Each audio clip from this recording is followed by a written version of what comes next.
And tonight is a special occasion. It's my very first podcast, so it's awesome. And it's New Year's. Happy New Year. Yeah, Happy New Year. Yeah, Happy New Year's, right?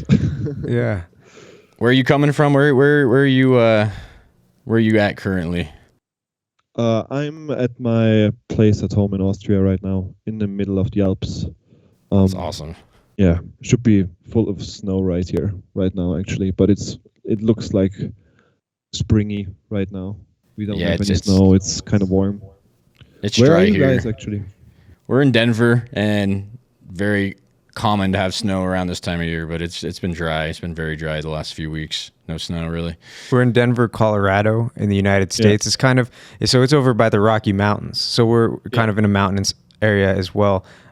We snowboard. I don't know if you ski or snowboard. I'm snowboarding. Yeah, I'm not anymore because it's like so expensive now. But I get it. The same thing. Yeah. Same issue. Okay. Yeah. Is Denver like right at the foot of the Rockies and like the plains starts right where Denver is? Yeah. If you go 100 miles east, it's just plains. They even call where we live the foothills because it's right at the foot of the Rockies. Nice. Damn, I want to go so bad. My girlfriend and I were actually planning a trip back in 2020, right before the pandemic hit, and we wanted to do a road trip from Los Angeles all the way to Denver. So we would have seen that then, but yeah, obviously. That's a good drive. That's a fun one. That's a really good drive. I would have imagined. Would have been over the course of like 6 weeks or something. We would have had a lot of time to like go see shit and have a good time, but yeah, fucking COVID happened. Yeah, can I swear in this? Fucking COVID. Yeah, the season passes over here are about $1,000 plus for any of the resorts. Yeah. How much is like a day ticket?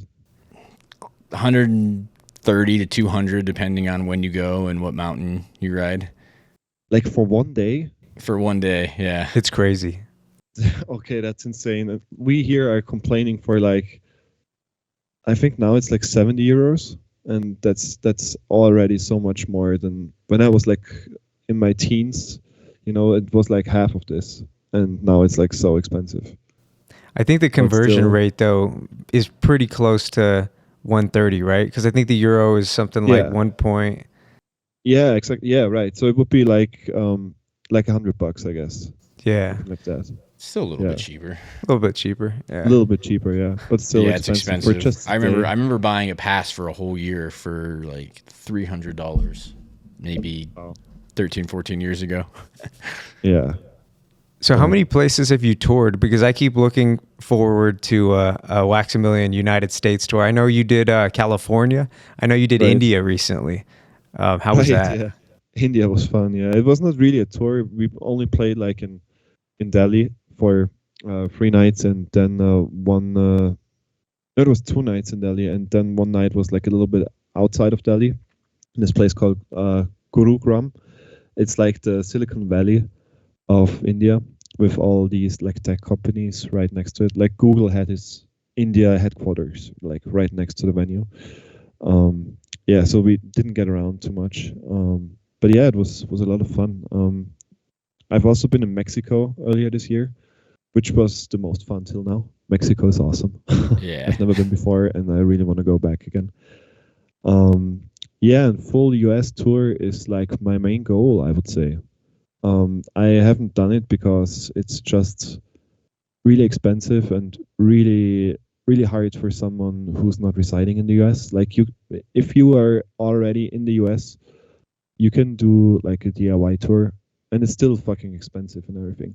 But for me, like coming over and having no contacts, like no connections and nothing, and also you're at risk of like them, like you don't have a visa when you do that. usually. Like when you want to get an artist visa to play in the US, it's like thousands of dollars. It's insane. So you wouldn't be able to do that if you want to do it like DIY style. And then if they like catch you when you're flying home and like they ask you what you did or whatever, and you say that you played some shows, like you worked, and I could see that you can get in trouble for that. So maybe not. I'm not sure, but yeah. Still, my main goal would be to do that one day, full US tour, or at least parts, like get outside of California, and I don't know, like to Denver maybe. Yeah. What's your dream tour group? Who would you be touring with? Oh wow. Who? It would have to make sense for the audience, and that's always kind of hard for me to figure that out. Probably John and some other band. I don't want to say Polyphia. That's kind of the obvious one, but I'm not sure how, like, if I was supporting Polyphia, how much people would fuck with me. I mean, I would love to try that, but yeah. I don't know. I feel like that's immediate name recognition if you tour with Polyphia. What if I toured with Polyphia, then what? It'd be immediate name recognition. I think it'd be huge for your brand. Damn, yeah, probably. You're probably right. I'm just people accuse me so much of like I'm a Polyphia ripoff. I saw that. I'm kind of scared. I saw that on your last post. Yeah, that pissed me off. I don't think you sound anything like Polyphia. I thought that was very bizarre. Yeah, thanks, man. I'm kind of playing into that right now. I'm posting on Reddit every now and then, and I'm putting like clickbaity titles to it. Like, am I just a Polyphia ripoff, or like, one time I put like a really shitty one. What was it? Like, if Polyphia wrote music, like just to like piss off people, and yeah, like people got so mad. And they didn't realize it was just like a fucking joke, because I love Polyphia, man. Yeah. Yeah. So there we could maybe circle back to your first original question. So yeah, Polyphia was definitely a huge influence for me when I started this whole thing. And John, like these two probably. Yeah, and back when I started this whole thing, I had no like concept in mind. It was all just Instagram posts.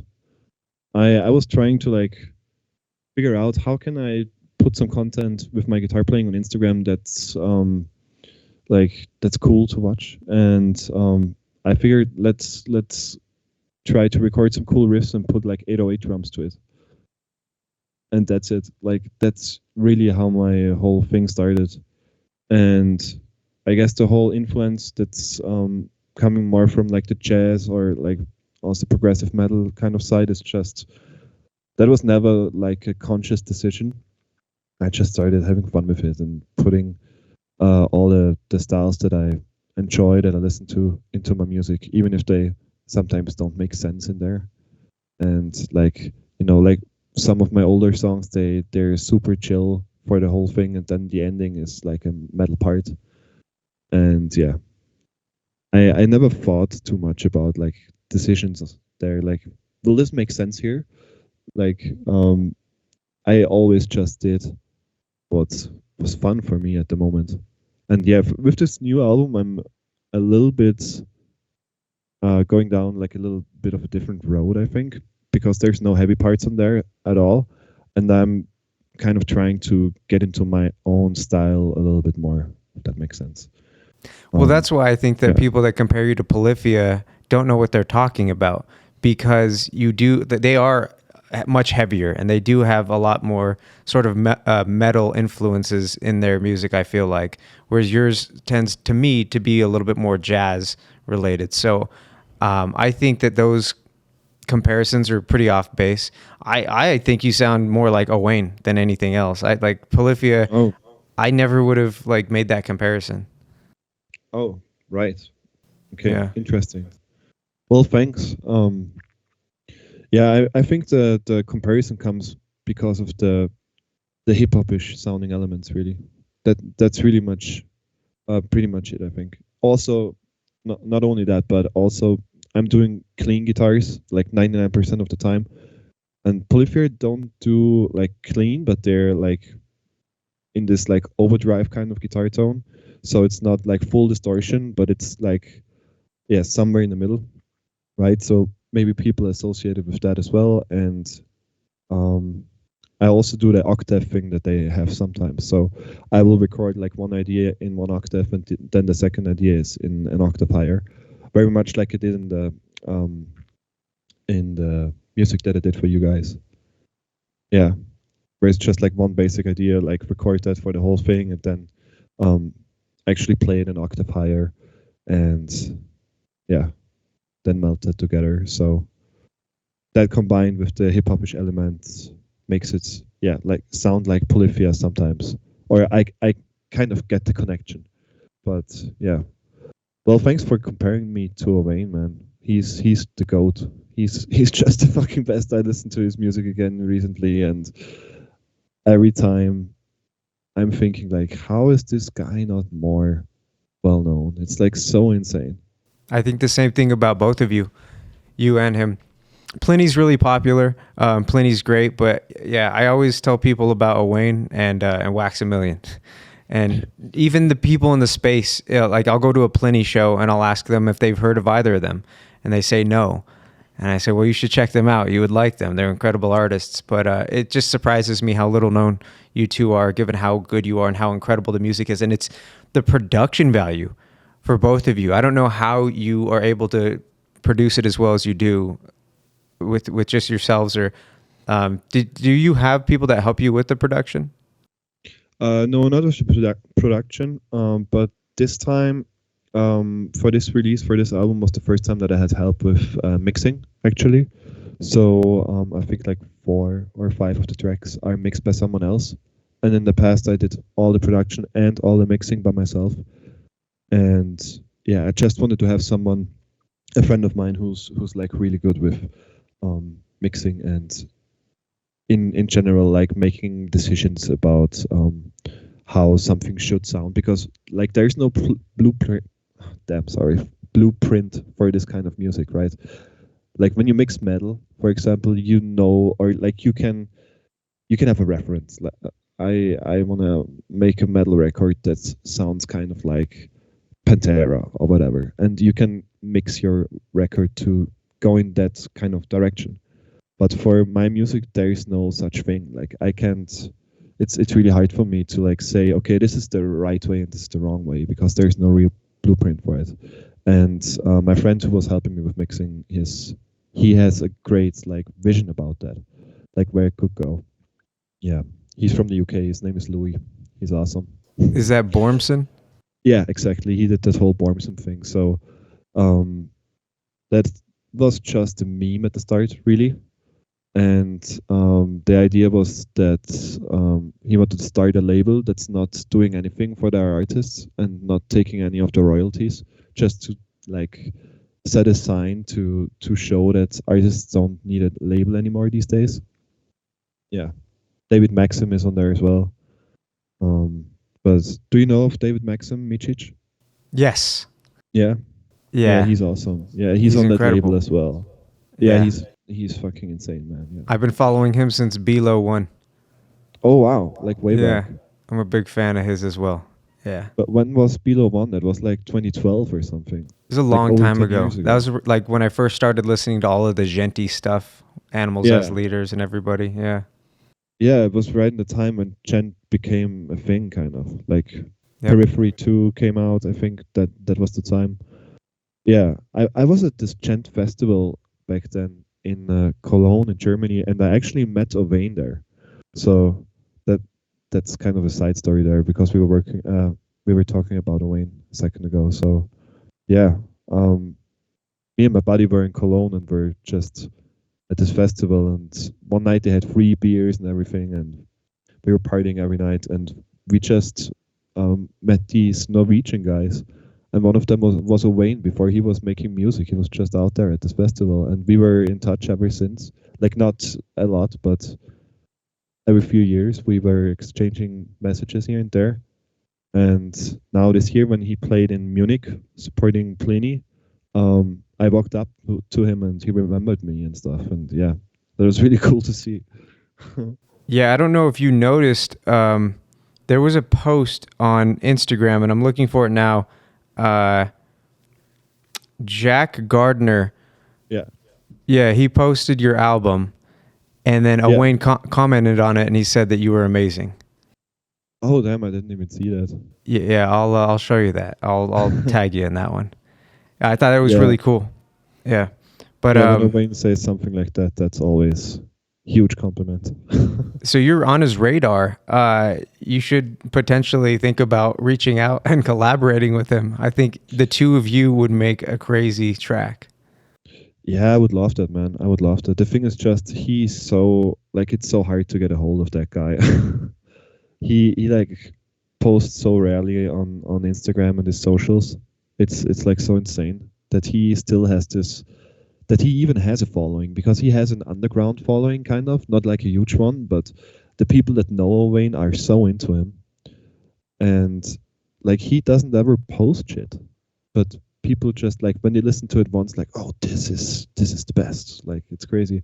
I remember when he posted his last EP before he did the stuff with Jack. I think it was called YOLO. Oh, right? Yeah. That was interesting. Yeah. That one was very interesting. Yeah. And there is my favorite track on there, Falling in Love. It's so well produced and everything.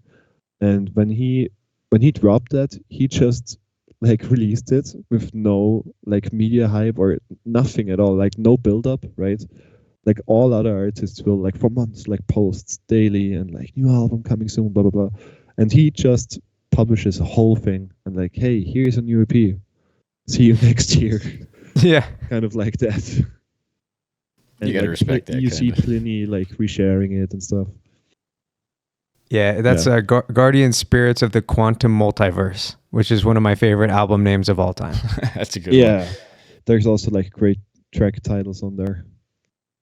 Yeah, he's Never Forever Together, Cosmic Crypto, Quadrillionaires Club. Yeah, he's the GOAT at naming things. And then I love that, his album names are Deno, whatever. The first one was Greatest Hits, man. How awesome is that? The first album is Greatest Hits, yeah. Yeah, that's just so memey. And then his music videos are hilarious too. Yeah, just with the little puppet and explosions in the sky, helicopters. Yeah, and the actor, he has that actor in there. What's his name again? The actor who plays in Shia LaBeouf. I think. Yeah, exactly. Yeah. He appears in the videos. Yeah, and the beautiful background in Norway. Just so cool to see. Have you thought about making a music video for any of your, for Vanish? Any singles? Yeah, I know you do the videos of like the playthroughs, but just like something like a Wayne does out in the Swiss Alps, maybe. I'm in Austria, so don't confuse Switzerland and Austria. Sorry, but it's very close. It's all the same, pretty much. Which mountains are out there? In Austria? Yeah. We don't have a mountain that you would know, I think. Like Switzerland has the Matterhorn, which everyone knows. I guess, right? I'm sorry, I meant the Austrian Alps. Sorry about that. Yeah, no worries. No, the Alps go through Austria and Switzerland, so yeah.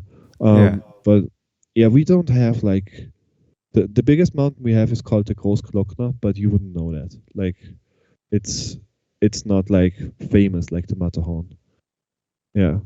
But I'm actually out to record a music video tomorrow.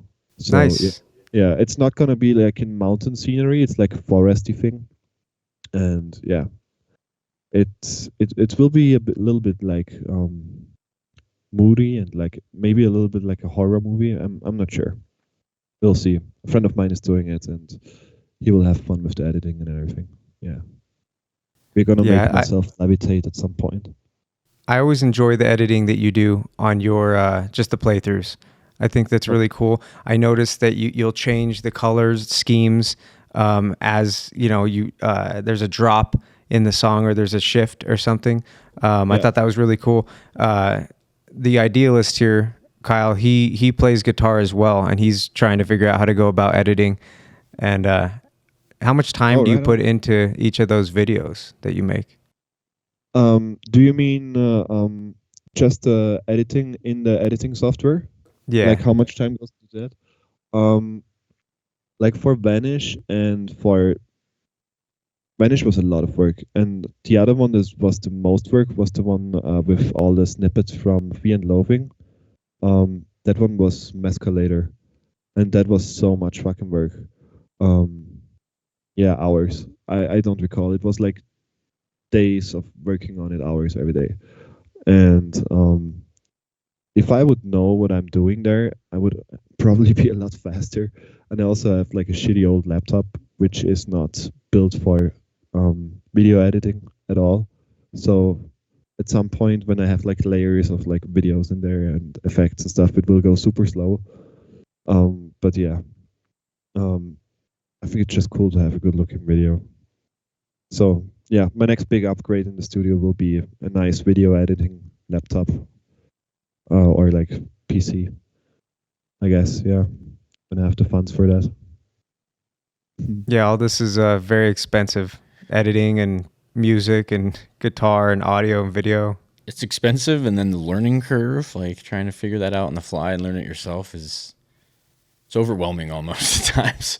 Yeah. Especially since when you're like a DIY artist these days, you have to do so many things. Like it's so insane. Like people don't really realize, I think, if they don't do something like that themselves, they don't see how much work goes into a release. Like the last month or the last 2 months for me was just like doing promo work for the release, like almost every day, like shooting videos or like getting in touch with people like for blogs or magazines or marketing, all that stuff. It's also the vinyl, like making that whole vinyl thing happen. You need a separate master for that. You have to talk to your graphics design person to like make the whole thing for vinyl look good, like the inside for the label thing, right, and like the backside and like everything. There's so much work to all of this. So it's hard in these times when you're like doing the promo and everything for a release that you don't lose sight of actually making music. So yeah, I haven't made any music in the last few weeks at all. So yeah, it would be cool to like have someone in the future help me with that, especially like with social media. Social media is I'm getting so tired of that, and it's like insane. Like posting on Instagram every day, and then TikTok and Facebook and YouTube and all of those platforms, and like every week they will change some aspect in it. Like you will have to relearn some platform because they changed how you have to upload some shit, and then yeah, that would be like the first person I would hire. Like if I had more. Like if there was more income coming through the music, then I would hire like a social media guy. Yeah. If it were up to you, would you just do the music full time? I would probably still do some of the video editing as well because it's just a lot of fun to do that. Yeah. But yeah, also if I had like a bigger income from my music, I would teach less probably. So my thing right now, what I'm doing is I'm teaching 2 times a week right now. So Mondays, Tuesdays, I'm teaching in this like local guitar school here in Austria, and the rest of the time I'm really working on my music or like working on my project. And I'm sometimes gigging on the weekend with like a local band of mine here in Austria. I play in a local Austrian reggae band. Oh, that's fun. Yeah. Where's you've been playing guitar forever? Yeah, for ages. I just turned 30 this year, and I played since I was 6. Oh, wow. So for a very long time, yeah. I should be a lot better with some of the stuff that I do. Like I still suck at alternative picking. I still suck at like sweep picking, stuff like that. But yeah, I'm trying to develop my strengths even more and don't care about the aspects that I'm shitty at, I guess. In the classes you teach, what are you teaching exactly? Is it like theory or is it just? Sometimes, yeah. I love teaching theory. Learning about theory is so much fun, I think. I was so scared back in the day when I was a teen about theory. Like I always thought like that's for nerds. You don't need that. And now I'm now the biggest theory nerd ever. I'm not that huge into it, but there's still I have a bunch of friends where they know stuff about music that I never heard of, but it's just such a great tool to know about theory. So yeah, I'm teaching to some of my students that are like more advanced. I will teach theory to them and like how to analyze songs, how like also like production and stuff. I will do stuff like that with them. But most of my students are like beginners, you know, and I will like I don't know, if it's like kids, I will ask them, hey, what's the last song you listened to on your Spotify? And then I will try to like learn it with them. Even if it's like a super hard song, then we'll just like go ahead and write a version of the song with just single notes, just so they can play along, you know? Yeah. So wait, I can actually look up the last song I did with someone if you want. It was probably like a Christmas thing. Yeah. Yeah, last Christmas. That's funny. And before that, it was Bullet for My Valentine, Red Hot Chili Peppers, Nirvana, Green Day, stuff like that. Yeah. The power chords. Power chords, yeah. Definitely. That's sweet. Yeah, I like to play. I have no idea what I'm doing, but I like to play the guitar. Theory is. I tried to learn it, I just couldn't. I don't get it, but it's. I wonder if taking lessons in your mid-30s would be difficult. It seems so hard to retain stuff the older I get. Like learning new skills they take so much longer than they used to when I was young. Right.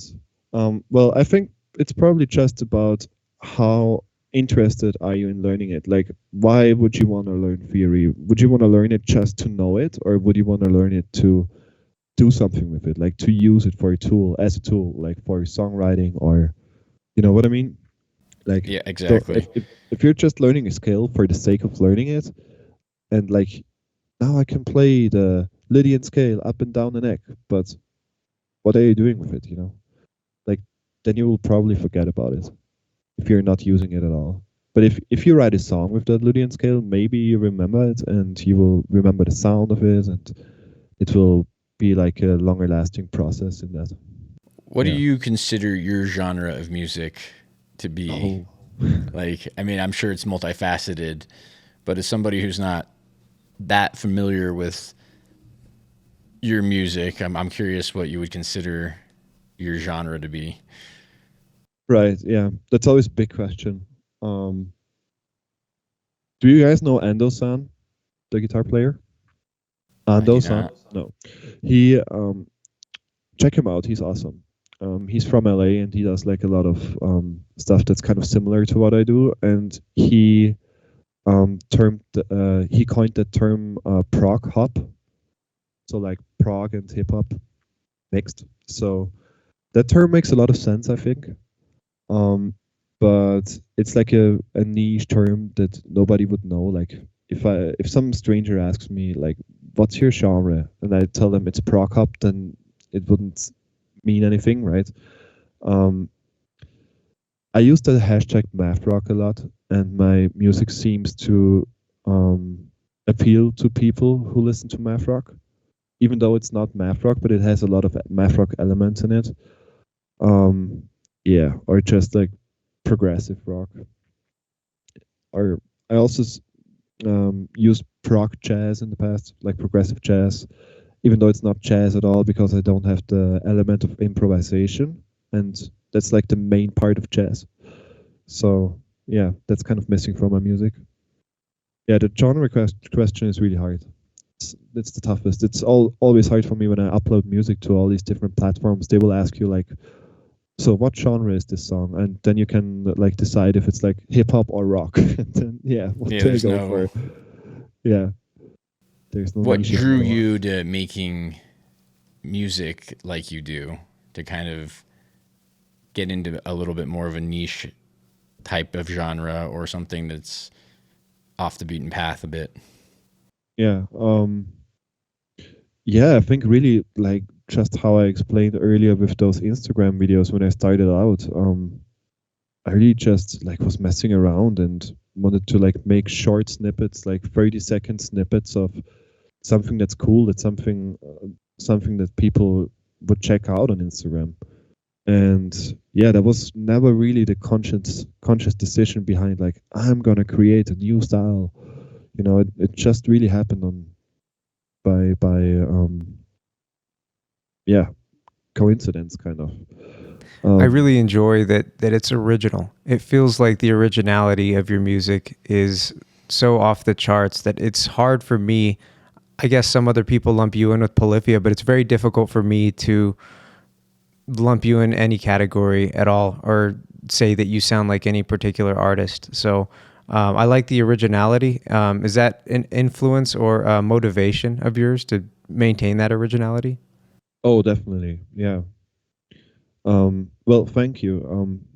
That's a huge compliment there. Because I think today that's like probably the biggest part that someone needs in their music to stand out these days. Like when you look at how much music is released every day, like it's hundreds, thousands of songs every day on Spotify, right? So you have to find something that makes you stand out from that. And yeah, it's just really hard, man. It's really hard to make something unique these days, even outside of music. I mean, I can probably, I guess you guys can relate to that with podcasts. Like, when you started a podcast, you were probably thinking like, what could we do with this podcast that makes it unique? Like, why would people listen to it, right?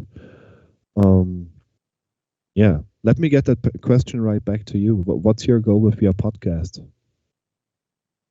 That's a hard question. It's an evolving, and because it sort of is evolving as we go. It started off maybe as we thought we wanted to be more geared towards like current events and educating people about things that we discuss on our own. But then sometimes that doesn't feel that organic, and it's not necessarily like that fun to talk about or interesting, and it's divisive. So it's been kind of a struggle so far. I mean, we're 6 episodes in? Is this 6? This is going to be 5 or 6, yeah. 5 or 6, yeah. Just trying to figure out what it is, and then also not trying to make it something it doesn't have to be. Right. Like trying to fit in somewhere where you don't necessarily. You kind of have to like just forge your own path and learning on the fly. And sometimes it's funny, the clips we'll post on Instagram that I think are going to be ones that people are going to like, bomb, and then just random ones that you post, people will comment on and share a whole bunch. And you're like, well, how did that? Okay. So maybe this is, and it's also not having, it's like, do you want to do something for other people, or is it like, how do you do something that other people are going to like while staying true to who you are and your values and your interests? And navigating that space it's a little difficult, but it's fun. It's challenging, and I think that's one of my favorite parts about it. Because like in music, there is a formula sometimes that can be successful. You see the success that people have, right? In podcasting, maybe it's more successful to have very sensationalist views, very divisive views that are going to rile people up and get people angry. Maybe in music, it's using less polyrhythms and more just power chords, right? So you're tempted to go in that direction a lot of the time, but then you do want to stay true to yourself, and you want to maintain that level of originality that's going to set you apart from others as well.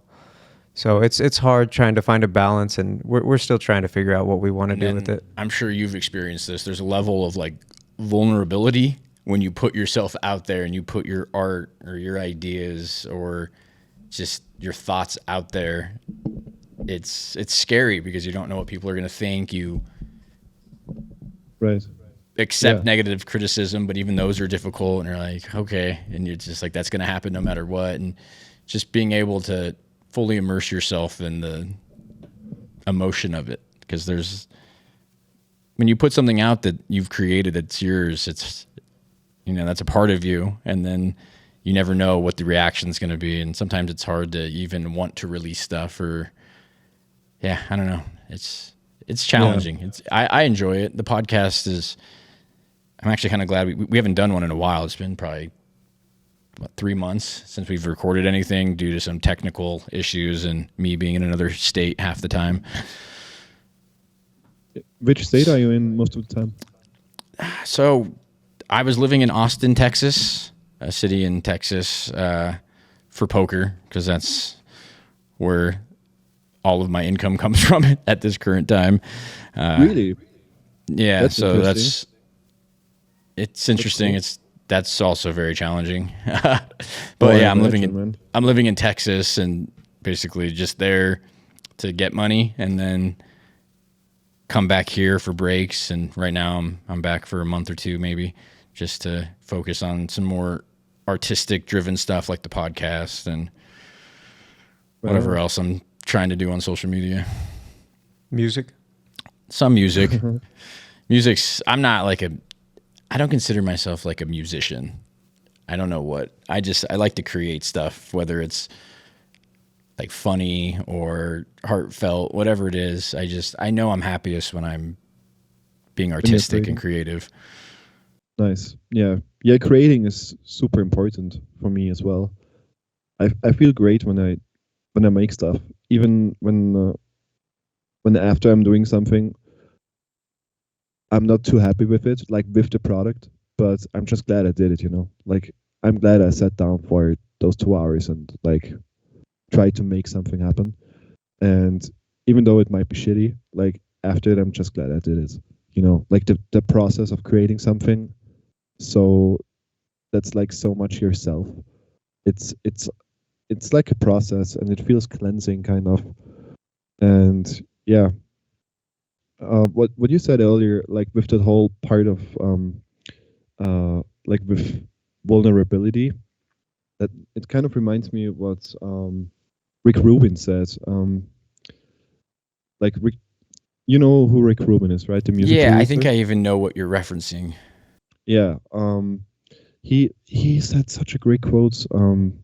It's in his recent book probably, and it's something along the lines that something has to be original and you have to like it yourself, and then other people like will automatically be drawn towards that. And if there's decisions being made by like a big corporation like they do in Hollywood, like people are gonna like this because the stats say so, then that's commerce. And that's the difference between like being creative and making something that's commercial, And yeah, I very much resonate with that. Rick Rubin, he's pretty awesome. I like his whole ethos and just philosophy in general towards art. Yeah, Rick Rubin is really awesome. Yeah. I wanted to ask, how is Austin? Because I know that a lot of people from California and so they moved there during the whole COVID thing, right? And Elon is there, I think, right? And Joe Rogan and all these guys. Elon, Joe Rogan. I don't know what Austin was like before because I never really the first time I visited there was March of 21. And a lot of the evolution of Austin had already was kind of already underway. I really enjoy it. There's a lot of parallels between Denver and Austin. A lot of people kind of go back and forth. Same with California. It's fun. The music scene's amazing. They have a huge comedy scene there, obviously, with Joe Rogan. Yeah. I've been to his the Mothership club a few times. Me and Adam actually went for his birthday. He came out and visited. It's a very welcoming city. There's things about it I really enjoy. The poker scene there is amazing. That's obviously what drew me there. There's a ton of just tech money there. Tesla and Google and some other big tech firms are there. So it's just like a booming city. It's pretty fun. Great food. Yeah. I would love to visit. Yeah, Denver's a neat city in terms of the location, being right on the base of the mountains. But Austin is much better in terms of culture. Yeah. I was thinking that it's like Austin is Denver if Denver had culture. It's Denver's very much lacking in an identity. Okay. Yeah, it's kind of just a hodgepodge of people that want to be outdoors. Yeah, and I mean, that's one thing I miss in Austin I don't get is there are no mountains, there's no snowboarding. I'm sure there's trails and mountain biking and some rock climbing if you can find it, but it's not like here where it's one of the best places in the world to do some of those things. Yeah. And I grew up doing that, so I missed that a little bit there, but so is there like a music scene in Denver? Sorry to cut you off. There is. Like, there's tons of live music. I don't think it's as... Adam is shaking his head. No. I people tour here because it's a big city, but... Yeah, there's a lot of musicians. I don't think if you're a musician trying to make it in music, you're moving to Denver. You're much more likely to be moving to, like, Austin or Nashville or California. Austin, you're going to have a little bit more of, like, blues and jazz, kind of like the country music. Same with like Nashville. And then, New York and LA are probably the other places that musicians are going. But Denver's okay for music. Like, there's live music every night. It's just... Yeah. I will say, I went to like just like an open mic in Austin, one of my first weeks there, thinking, oh, maybe I'll like come here and like fart around and play some music. And then I saw the caliber of musicians that are just playing at these open mics. I'm like, oh, wow, all of these are like professional musicians who do this probably full-time or at least part-time, working towards doing it as a full-time gig. Most of the time, just blown away by how good the musicians there are. Like, you can walk into any bar, any open mic, and it's like pleasurable to sit there. Is where in Denver, sometimes you go to open mics and you have a mix of all kinds of different things going on. And yeah, the music scene there in Austin is amazing. You're just as likely to see a decent musician at an open mic in Denver as you are to see a strung out, psychotic homeless person who doesn't know where they are. Do you have like a big homeless issue in Denver? It's pretty bad. It's, what's funny is when I moved to Austin, everybody's like, oh, the homeless are so bad here. I think it's much worse in Denver. I mean, there's homeless people in Austin. There's homeless people in any big city. Like, you're just going to deal with that. But they're aggressive here. And they also, like, I don't think they like know that the laws don't apply to them because there's not a lot of persecution for smoking drugs in public or just being kind of crazy. Crime is, unless it's a really bad crime, kind of overlooked in Denver. So like the homeless people it's almost like the inmates are running the asylum sometimes. Denver's the #1 city in the United States for car thefts. So don't drive here. Oh, you come here. Damn. I'm thinking of San Francisco when you're saying this. San Francisco is probably the only place worse. Okay. Damn. Yeah. Yeah, I was shocked when I went to San Fran the first time in, I want to say 2018. Yeah, I think it was 2018. And like, some parts of the city are just so run down. It's really insane when you see that. And when you go there, it's like a European person who doesn't have too much of an idea about current states of US cities. And like, you think San Francisco is like this hippie place, right? And then you go to like neighborhoods like what's this really bad? The Tenderloin. Like, it's insane. Like, it's very similar. Not as bad, but it reminded me of Skid Row in LA, which is like the worst. I mean, that's insanity. When you see that as someone like me coming from an Austrian cow town, like, I'm from a small town here, and we don't have crime. Like, crime is non-existent here. Like, especially the place now where I live. We just moved to a tiny cow town in the middle of nowhere, and I never locked my front door till this day. I live here for almost a year now, and even if we leave our place for 3 days, we don't lock the door. Like there's no crime here at all. Yeah. That's incredible. I would say hopefully your neighbors don't see this, but it just sounds like everybody's really mellow there and Yeah. coherent. Yeah, totally. Like there will be crime when you go to like bigger cities.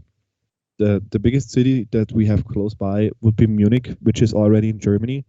And like another funny thing there, it's Munich is 1.5 hours away from me. And for you guys, that would be like right there, right?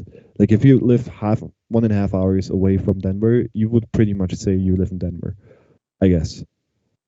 Or That's like, when we go snowboarding. yeah, that's Yeah. That's the trip to snowboarding. Yeah. anything under 2 hours is like, oh, I could do that today. That's doable. Let's go. yeah. Go and come back. Plus, that's like a huge trip. Like if we have to go somewhere and it's like 4 hour drive, then we will really calculate if it's worth going there.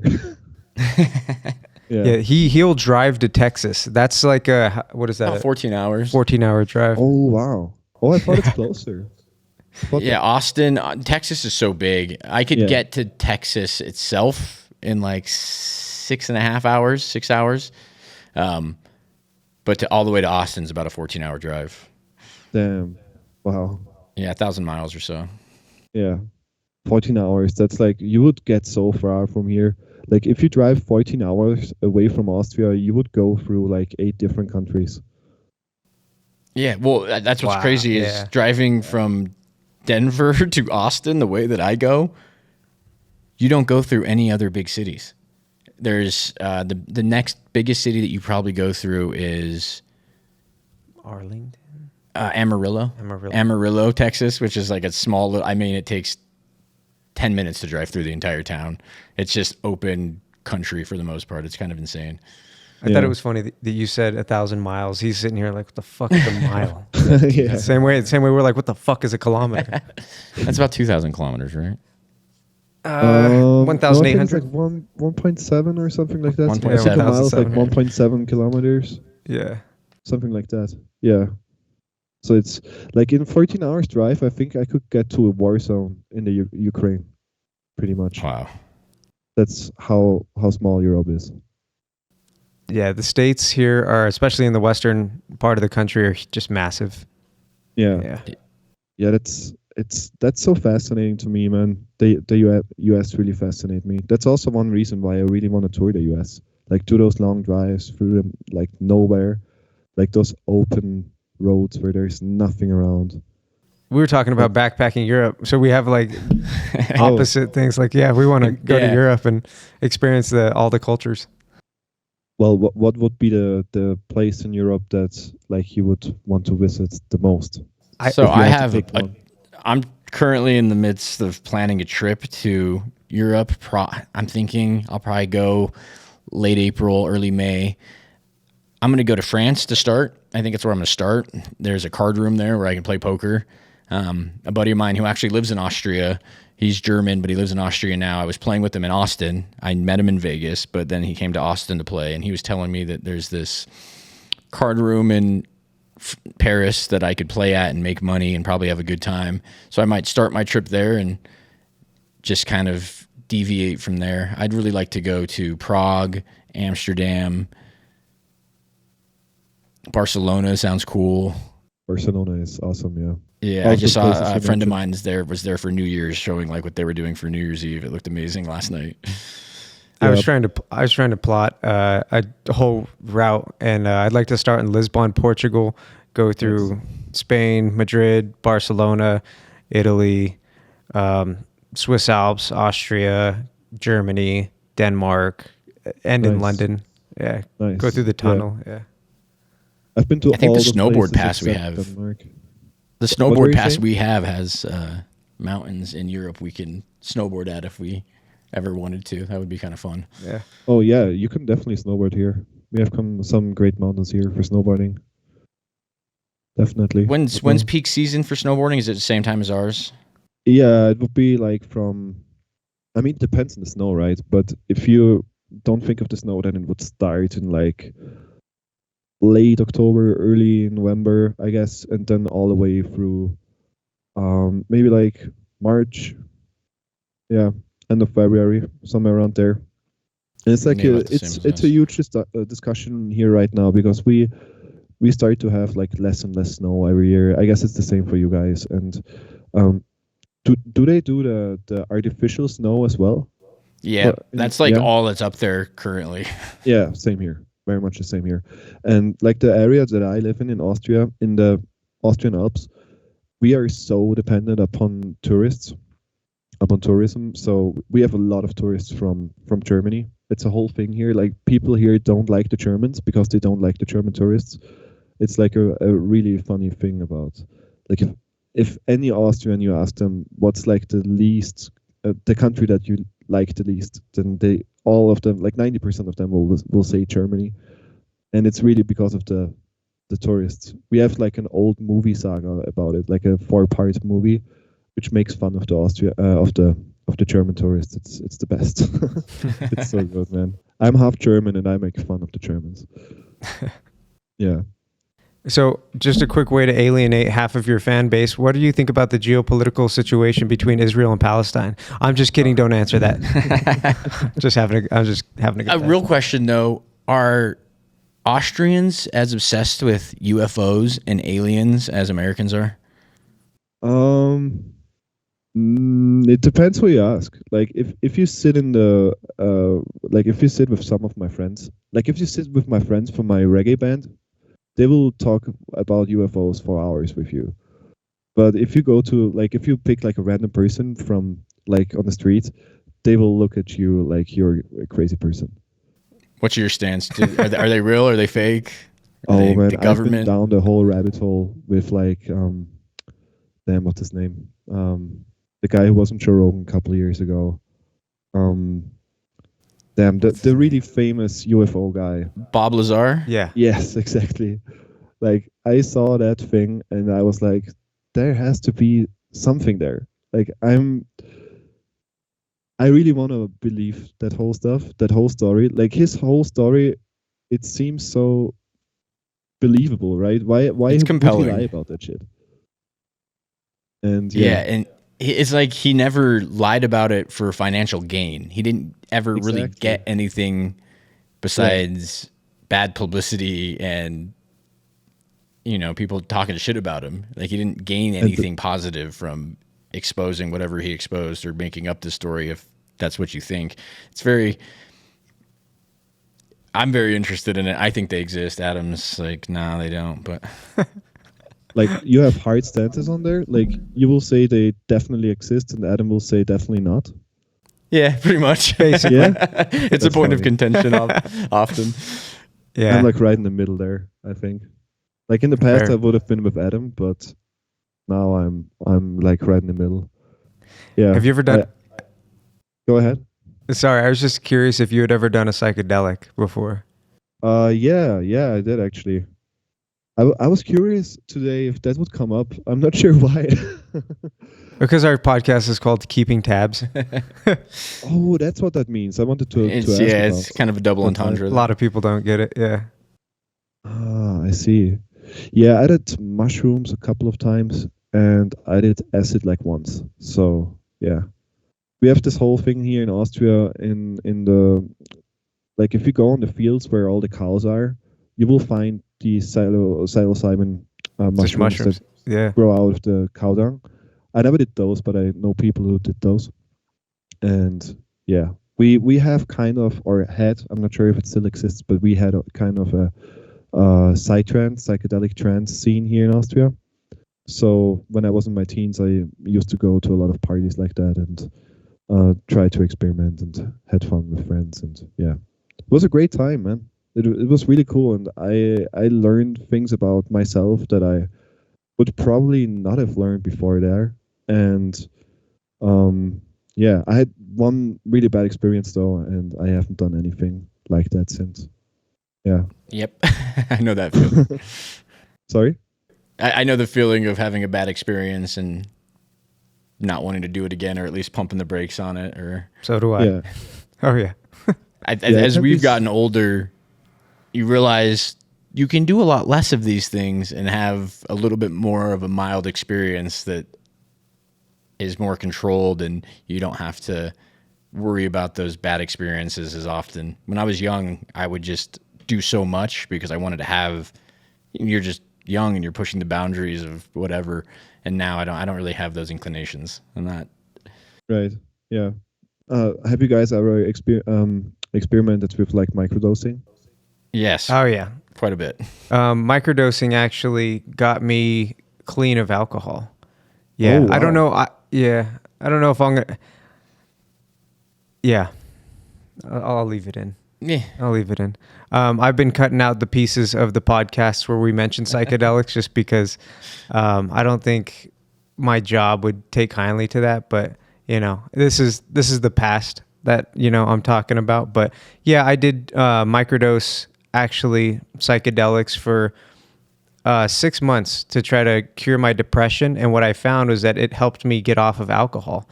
Wow. I had like a lifelong crippling addiction to alcohol that was very unhealthy for me.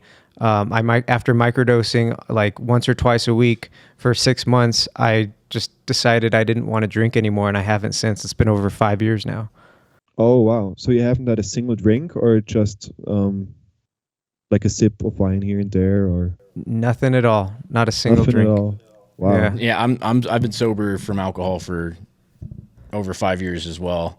And Wow. I can't, I wish so badly that I could be a guy that could enjoy a random glass of whiskey or a glass of wine with dinner. But every time I do that, for me, I'm rolling the dice, and I could have one and go to bed, but I could also have 10 and do foolish things and wake up with lots of regret the next day. Yeah, we're the personality types where we grab a glass of whiskey like you just did, and then we grab another one, and then Like another if one, we and started then another one. with a glass of whiskey today, Yeah. after the podcast, we're going out, and I'm probably not going to remember anything 10 hours from now. Yeah, Damn. very addictive personality types. Yeah. When it comes to alcohol, most of the other substances I've tried, I can handle, but that one, for whatever reason, I just do not have any control over.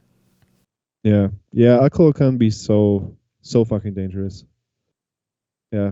It's I know kind of most, insane. like, I have friends who really handle it well. I like my family, most of them drink and are all high functioning, successful people. They never get blacked out. They don't do that dumb shit when they drink, besides maybe say something funny or, whatever. I don't have that. I wish I did, but once I start, I don't stop. What kind of whiskey do you have there? Is it something that we would recognize in the States, or is it like an Austrian brand? No, it's like Scotch. It's I'm not sure how you pronounce it. It's Lafroig. It's like a really good Scotch whiskey. Yeah. Do you know what the country of origin is? Is it like an Irish If it's Scotch, Scotch, or it has to be from Ireland, right? Scotland. Oh, Scotland. Scotland. It has to be. Oh, And technically yeah. to be a Scotch, or else it's just a whiskey. Okay, gotcha. Yeah. Oh, I assume Scotch has to be from Scotland. Yeah, to be Scotch, you could Oh, make yeah. the exact same recipe, but if it wasn't made in Scotland, it would just be a whiskey. That makes sense. Right. How is that with bourbon? Has bourbon has its does it have to be made in the U.S.? Do you know about I think that? bourbon has to be made in the U.S. Is it Kentucky? I think maybe it has to be made in Kentucky to be considered bourbon. Is Jim Beam and like what's the other big one? Jack Daniels, right? Is that from Kentucky, both? That's Tennessee, I think. Tennessee whiskey. Yeah. Oh, right on. I see. Yeah. Yeah. Yeah, Tennessee and Kentucky are right next to each other. Yeah. Basically the same state. Yeah. I'm Yeah. sure people in Kentucky and Tennessee will hear that and go, no, we're not at all, but they're the same state. We just lost a follower. They're both southern states, though, right? You would consider them both the South. They're called the South, but they're pretty much on the same latitude line as Colorado, I think. Yeah. Yeah, they're Yeah, but and politically it's like speaking, the South from the is past, like it. What was that line again that divided north and south? The Mason-Dixon line, is that it? Yeah. Yeah. So that was north of Kentucky, probably. That's funny that you know that, because I Yeah. feel like a ton of people in America should know that and have no idea what that is.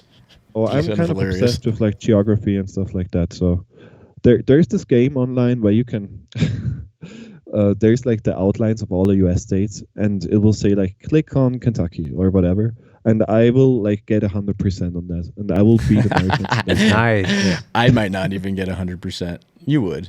I'd probably. Yeah. Yeah. I- European countries, though, no. I'd get Oh yeah, slaughtered on European that countries one. are harder because in the US everything is like so grid-like, and you kind of can remember it by that. Like this is next to this, and like in Europe it's so different. Like there's all these tiny countries like Andorra or the Vatican and San Marino and Liechtenstein, and you really have to know where they are. I don't And know if yeah, I'd be able to differentiate Estonia and Lithuania and oh those are yeah those the Baltic best countries. Yeah, Baltic countries, yeah, not Basque countries, yeah. Those are hard, yeah, yeah. definitely. um, Ah. yeah, I like to drink whiskey, um, even though I shouldn't drink that much. But here and now, I enjoy drink, man. It's been an issue for me as well in the past sometimes where I'm blacked out and shit. But the thing is now I'm a family man. Our second child is about to be born, and I really don't even have the chance to like go out and like get blacked out, you know. It just doesn't happen. Congratulations, by the way. Oh, thank you, man. Y- Yeah, Yeah. yeah. It looked for a minute today as if I would have to cancel because um, I thought we would have to go to the hospital, but it's already went a little bit silent again on the baby front. So It would have been difficult to figure out which was the more important obligation. So yeah, right. Yeah. Which one should I do? Cancel on the girlfriend, and Yeah. I'll be there after the podcast.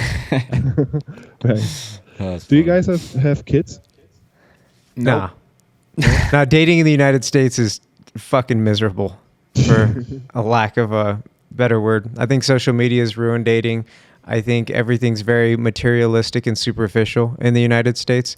Not sure how it is in Europe, but I feel like the rest of the world probably isn't as bad as it is here. But again, that could just be a situation of thinking that the grass is greener on the other side of the fence, and maybe it's not. Yeah. Right.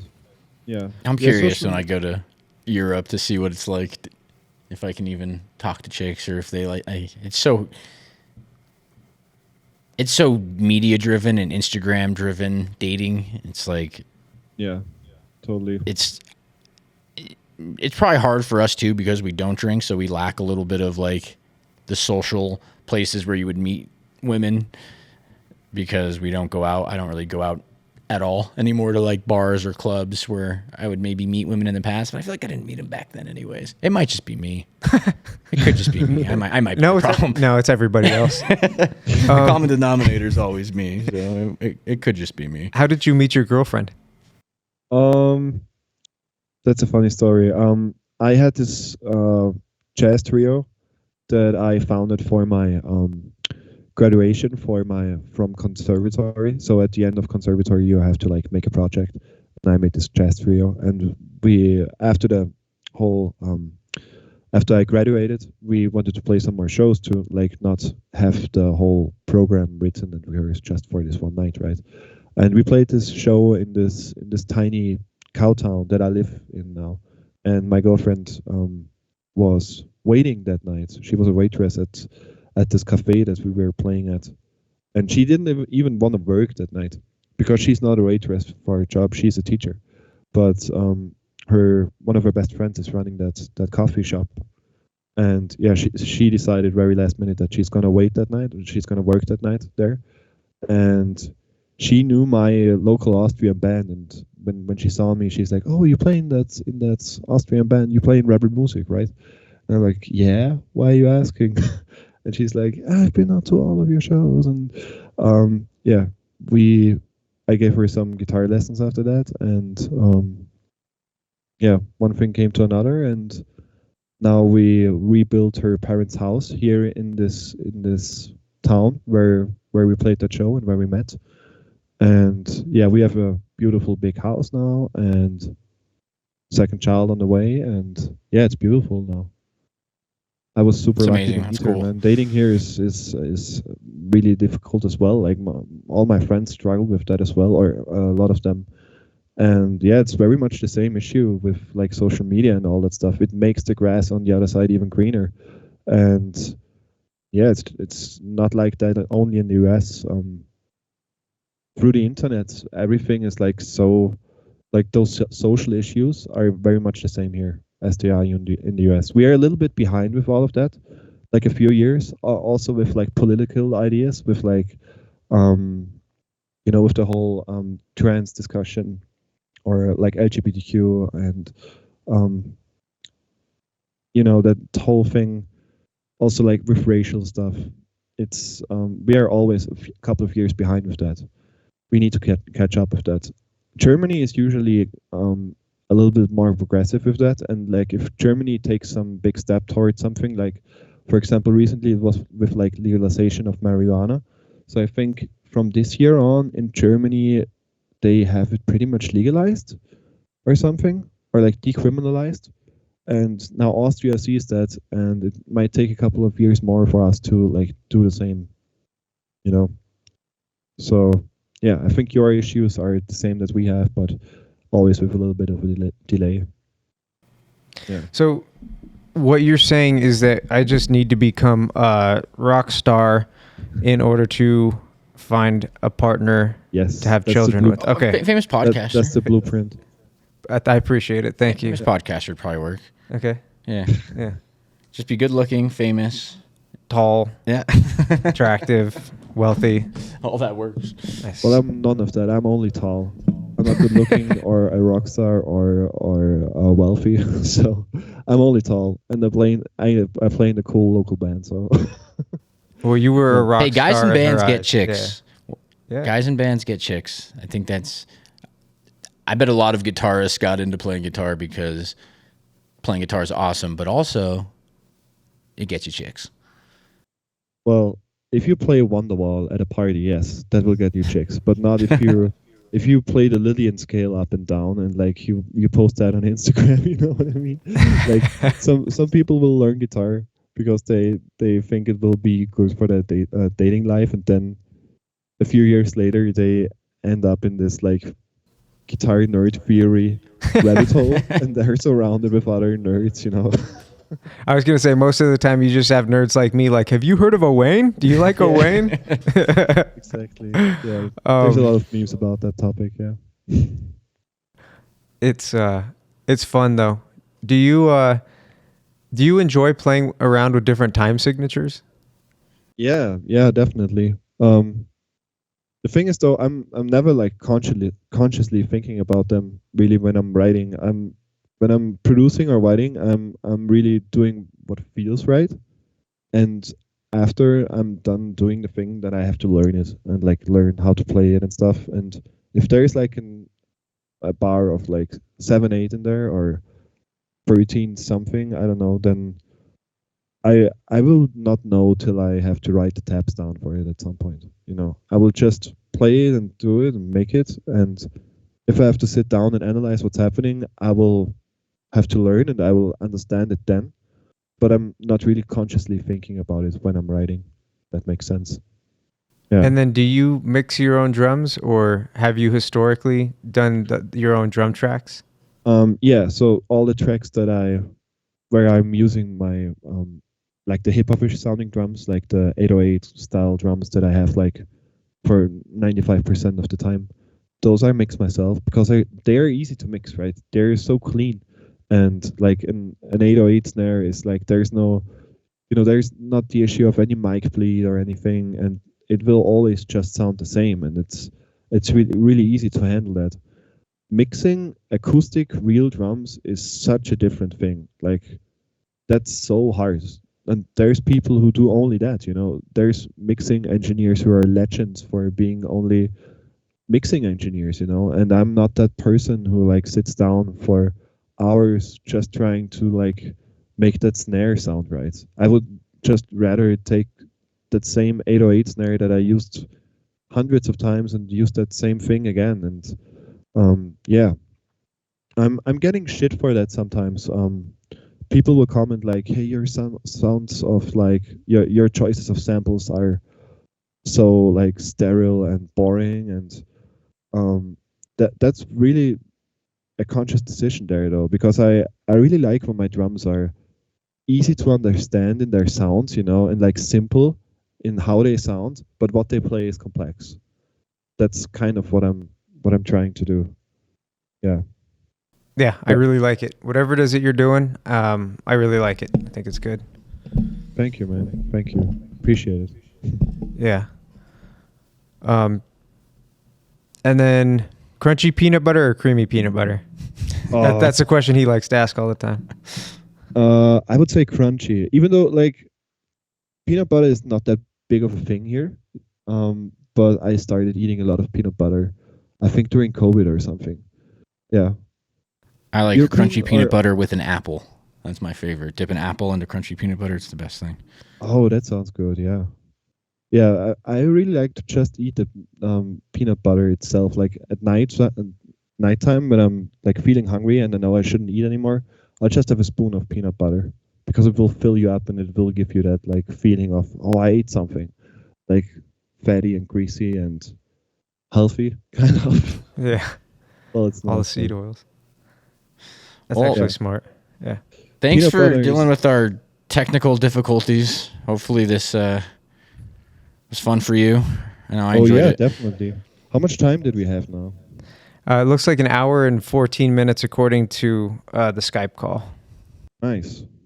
Yeah, time passes real quick when doing this. Yeah, we get a little longer. shit sometimes for ours being long. People are like, "Wow, it's so long!" Like, but when you're having a good conversation, you're not paying attention to the time, and next thing you know, you look up, it's like, "Whoa, we've been going for an hour and a half already!" Like, wow.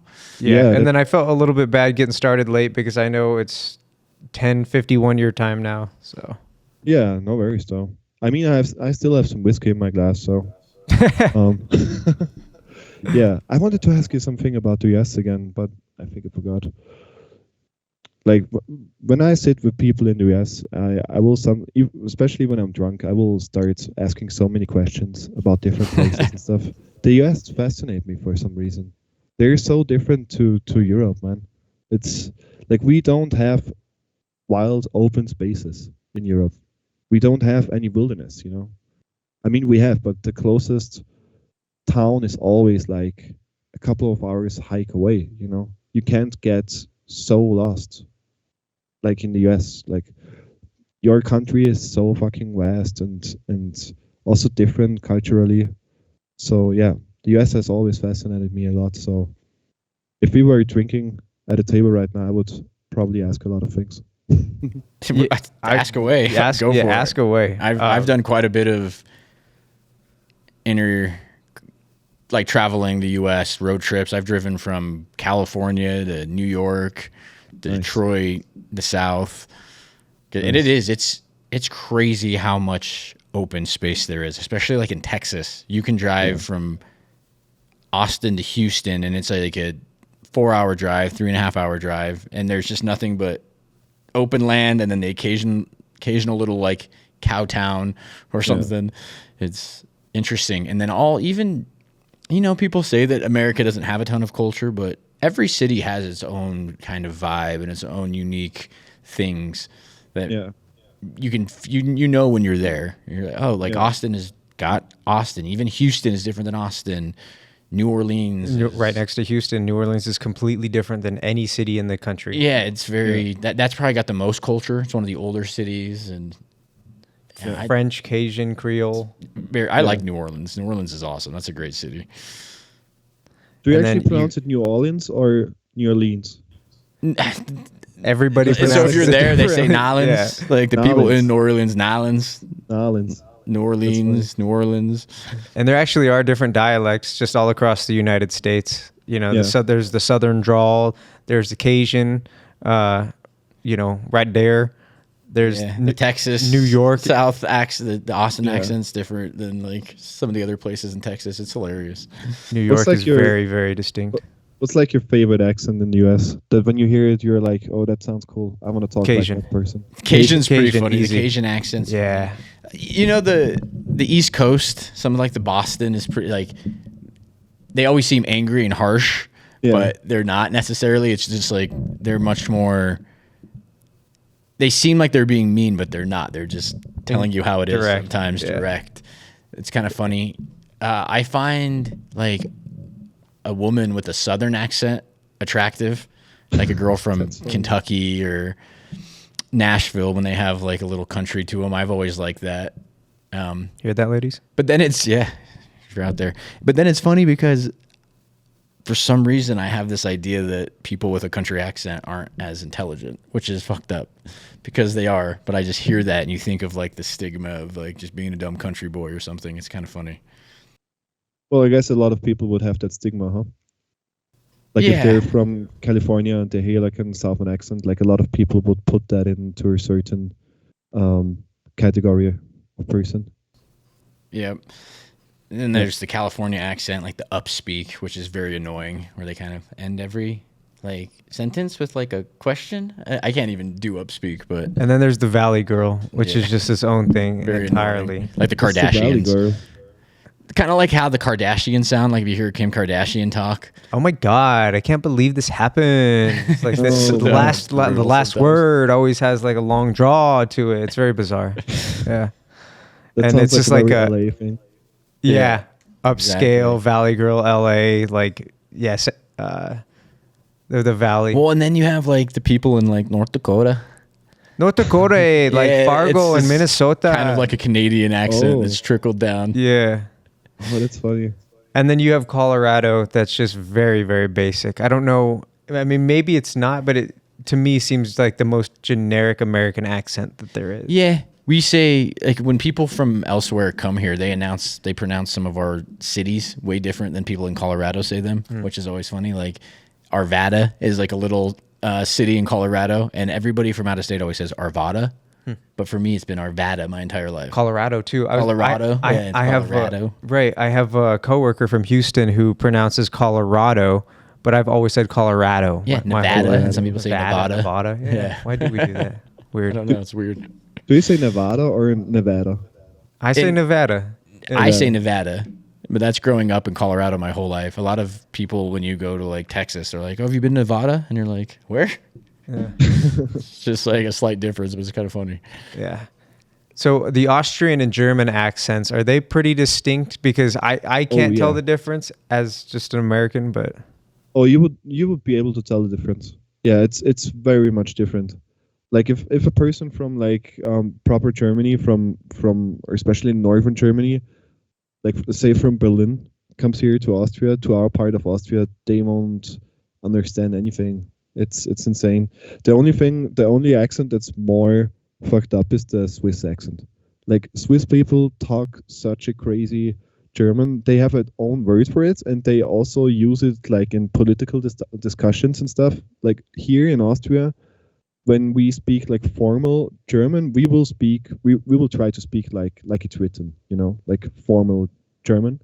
You can kind of hear in the accent that the person will be from Austria, but in Switzerland they don't give a shit. They will speak their Schweizerdeutsch all the time. It's I have a hard time understanding their German. It's really different. How many languages do you speak? Really only German and English. I'm trying to learn Spanish now since I was in Mexico, because I kind of figured that it would make sense because so many people in the world speak Spanish. I was surprised, man. There's more Spanish speakers than English speakers. Yeah. And I also had Latin in school for 6 years, so it's kind of easy for me when I'm reading stuff. Like a lot of the words I will recognize from Latin, and I can kind of piece together what things mean. Like I will understand like 75% of when something is written down. But yeah, speaking it is a whole different thing. I've been learning with this app called Babbel, and yeah, it's a When cool did you- language, man. your Spanish is beautiful. When did you learn English? My Spanish. English. Did you learn English as a child or? I watched a lot of MTV when I was growing up, and that was all in English with subtitles, which helped me a lot. So it's kind of fucked up. I had a TV in my room when I was a child, since I was like, I don't know, like 8 or something, and I was watching MTV all night. My parents just didn't realize, I think, and I was watching like Pimp My Ride and Jackass and all that stuff till like 2 a.m. And yeah, it always was with English and German subtitles. They didn't dub it at all. So I was catching up English there. And yeah, I think most young people here in Austria will speak English quite well. As I guess in most European countries it is like that. The only country that's really different there is France. So if you go to France, people will not give a shit to try to talk English with you. Yeah, Have you heard about that before? I have. I've literally was thinking about downloading Babbel the other night. And if I'm going to go to France, like I should probably try to learn some French so at least I'm not pissing people off when I'm speaking. I mean, fuck them. The French can be so impolite with that. They really, dude, it's so fucked up. You can go to like a police officer in the middle of Paris and ask him, where is the next train station? And he will tell you in perfect English, sorry, I don't speak English. That happened to me a couple of times. They are so proud of their French language that they will not even try to speak English with you.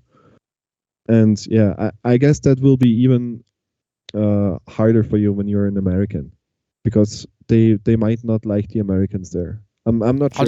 I'll get a Canada hat. I'll get a Canada hat and maybe like a Canada backpack. Smart. Yeah. But I'm Canadian. It's way different. Just lying. You know, Yeah, I think Americans can probably be kind of dismissive to people speaking other languages. Yeah, I heard something really profound the other day. Somebody was making fun of somebody else in an Instagram thread about how because they used grammar incorrectly, and they said you said something stupid, and the guy said, you speak English because it's the only language you know. I speak English because it's the only language you know. Oh, And I thought that was really clever. I was like, nice. Yeah. Because, we can be arrogant, just kind of thinking the world revolves around us. Everybody should speak English because it's all we encounter every day. There really aren't any other languages. In the United States, there's some Spanish, but for the most part, it's English. It's not like in Europe where you go to a different country and there's, a different language every, 2 hours you drive. Right. So we just become accustomed to it all being English all the time, that when we hear somebody with an accent or we hear somebody that can't speak English, it upsets us. It's like we expect other people to be able to do that. Never really bothered me. I think it's fun to, like, when I was in Mexico, I enjoyed trying to speak Spanish to everybody. I worked at a strip club here in Denver where a lot of our patrons were fully Spanish speaking, and that was my favorite part of the night, when somebody would come in who didn't speak English, and I got to practice Spanish with them. Because when you speak their language, like, it's like a weird connection you have when you actually are able to converse with them in their native language. It's like there's this weird connection, and then I think they respect it. They're like, oh, thank you for trying. Yeah, totally. I get, because if I went to France, I would try to speak French as much as I could. Yeah, totally. Well, it shows that you have respect in the culture there, and that you're not just a tourist. And like, if you go to France or wherever and you really try to like speak the local language, it gives a message, right? It will say that you're not a tourist who is just here to have a good time, but you're actually interested in people here. And people will open up a lot more when you know the language. Like, they will probably tell you how their day was, and like, they will not have a shallow conversation with you. Yeah. I wish I could speak more languages, man. The girlfriend of my family, the family of my girlfriend they all can speak Italian like super well, and I can speak it at all. But my son is now growing up speaking German and Italian, so that's like awesome for him. And yeah, I wish I had that, man. Italian is also cool. such a cool language. I asked because my buddy who's living in Austria, who's from Munich originally, he speaks German, Italian, French, English, and Spanish. Wow, that's insane. Like, all pretty well. Like, his English is like, it's so good. And then I'm sure he's German by nature. And then he was telling me about some of the places in France I was supposed to go, and he was like speaking in French when he was talking to me, and I'm like, you lost me. I feel like, and she's traveled so much, he just picked it up, and he's like, living in Germany, and like, you go to all these places, like, they just speak those languages, so you just kind of learn how to speak them. That's so cool. I feel like if you don't speak a language, after a while you forget it. So being immersed in it, right, definitely is the best way to learn. Like, I don't speak a second language, but when I hear somebody that's really inebriated, someone that's really drunk, I can't understand a word they're saying. I don't I'm like, I can't communicate with you right now. It's very difficult to communicate with someone that's very drunk. But when I used to drink, I would get very, very drunk and I could communicate with them. I was able to understand what they were saying. I don't know how I did You it. don't speak drunk anymore? You forgot how to speak drunk? Lost it. So did I. Yeah. I can't. Because I don't speak it anymore. Yeah. But don't do you speak drunk speak anymore? English pretty regularly to be able to like speak it as well as you do? Yeah, I was actually gonna say that. Like, I was glad to do that podcast tonight because it gives me a chance to practice my English again. And yeah, it's always when I'm in the US, like when I was the last time I was in New York for my very first time, and LA for the first time or fourth time now. And like the first few days are always like kind of hard for me to get in the groove of like speaking English, and I'm still like actively translating in my head. But after a few days, you start to like think to yourself in English. Like all the thought process are in English, and your dreams will be in English as well. That's crazy. Yeah, totally. It happened the first time when I was in the US. I was there for a whole month, and I came home and I woke up in the middle of the night and talked to my girlfriend in English, and she was like, "Yo, what's happening?" Like she was kind of confused there. But yeah, it will just take that few like weeks of immersing yourself in another language, like speaking it every day, and it will be your new thing, kind of. Well, I can only say that for English, though. Wish I could say that for other languages as well, like Spanish or yeah. Yeah, I wouldn't know that you don't speak English regularly. You're so good at it. It's very fluent. Well, Your I also grammatic- listen to a lot of podcasts. I listen to podcasts every single day. Like, I have this issue. I cannot go to sleep without listening to something, which is kind of messed up. But because my mind will just go crazy. Sorry, but yeah. So I'm listening to podcasts every night. So that Besides helps keeping Yeah. besides keeping tabs with the Idealist and the Cynic, which are your favorite podcasts to listen to? So recently I've been listening to a lot of the what's his name, Julian Dory. Do you know about him? Mm-mm. Him and Danny something. His podcast was called the Concrete Podcast in the past, but he switched it to his own name now. But yeah, that Julian Dory, he has this one guy on there who also has his own podcast, and his name is Matthew Cox, and he's originally from Florida, and he's just such an insane guy. You have to look him up. So he was like a fraudster, and he stole millions from banks doing like mortgage frauds. And he has the craziest stories, man. He ran from the FBI for years and made like fake identities, and just like he has some wild stories, man. So yeah. What's his name? Matthew Cox. So Matthew, and then the second name is Cox. Yeah. Who was Julian? What was his last name? Julian Dorey. So that's Dorey. Julian Dorey podcast, I think. Yeah. So Matthew Cox has his own thing where he does podcasts with like ex-criminals, with like, I don't know, like people who did frauds, like who were faking credit cards, shit like that. I love listening to crazy stuff like that. That's awesome. Yeah, Matthew Cox, born in '69. That should be easy to remember. Do you listen to like Joe Rogan? I used to listen to him so much. Like he was really the only podcast that I listened to, and I really grew tired of him during I think it was COVID. the era of when the whole COVID thing happened, and when he moved to Austin, and when he grew more and more into kind of a douchebag, and I'm not listening to him anymore really. Like sometimes when he has a really cool guest, I will listen to him. Yeah, that's where I'm at. Is I won't listen to a Joe Rogan podcast for Joe Rogan, but if there's a guest on there who I'm interested in or the subject is really interesting, then I can listen. Yeah, he told me something funny the other day. He said, "Oh, you should listen to this Joe Rogan podcast. The best part about it is that Joe Rogan hardly speaks." I just started laughing. Yeah, the guest he had on just was on a rant for basically 2 hours straight, and it was just information after information after information, and I was like, this is what I like. And then Joe Rogan would say something stupid and you go, ha ha, funny Joe, and then back to like this guy who's an expert in his field talking about the things I want to know. Yeah, Joe Rogan had this phase where you could tell his stance on every issue. You know, like when someone mentioned, I don't know, Tesla, like you would know that he would go on the side rant about his Tesla, like how crazy it is.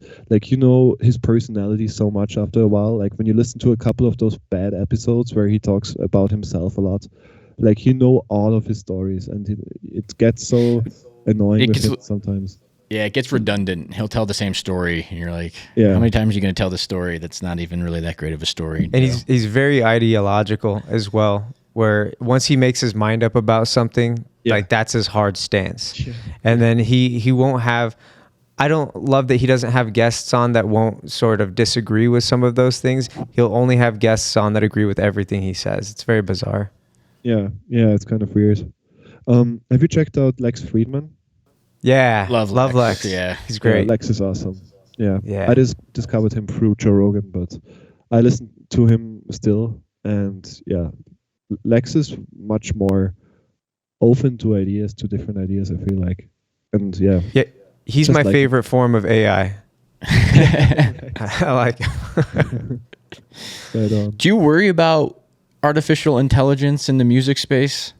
Oh, that's a good question.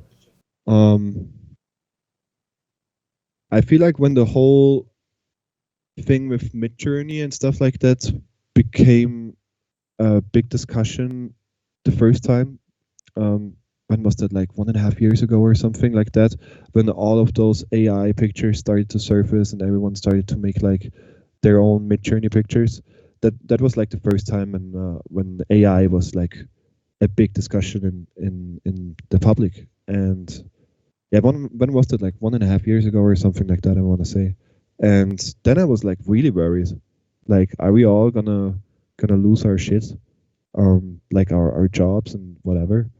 And yeah, the whole AI thing it can be really scary, but it's also super interesting.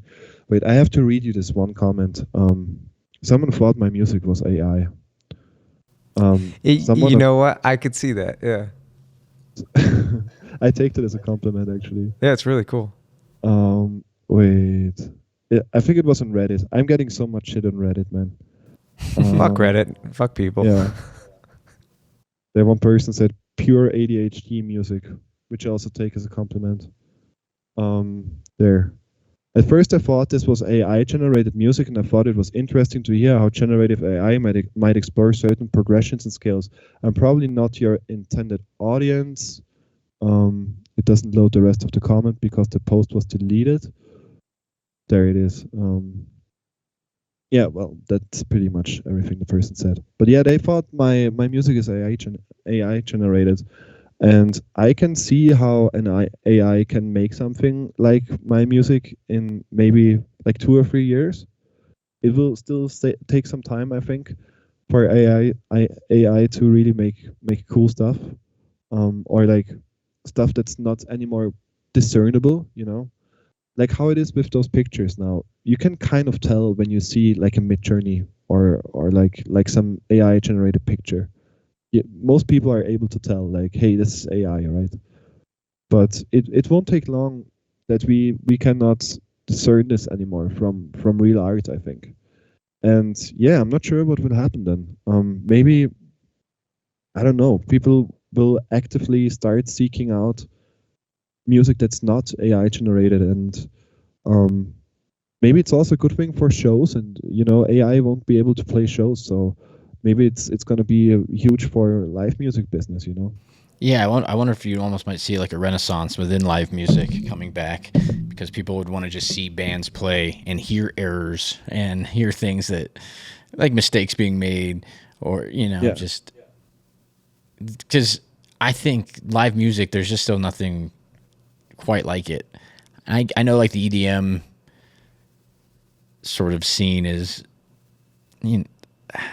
you don't really have musicians playing. I still love live music. Like one of my favorite bars in Austin is this bar called Friends, and it's only ever an open jam. It's just blues musicians getting on stage and just playing songs that they might know. Sometimes they're originals. Sometimes you'll have like 2 or 3 members of a band playing some originals, but it's all just live music being played with random people that are just collaborating. And it's so fun to just watch them kind of jam and go in and out of stuff and take turns lead guitar to rhythm, and it's just really fun to watch. And they're not even, you were there with me, I think. We went to that bar for a little bit.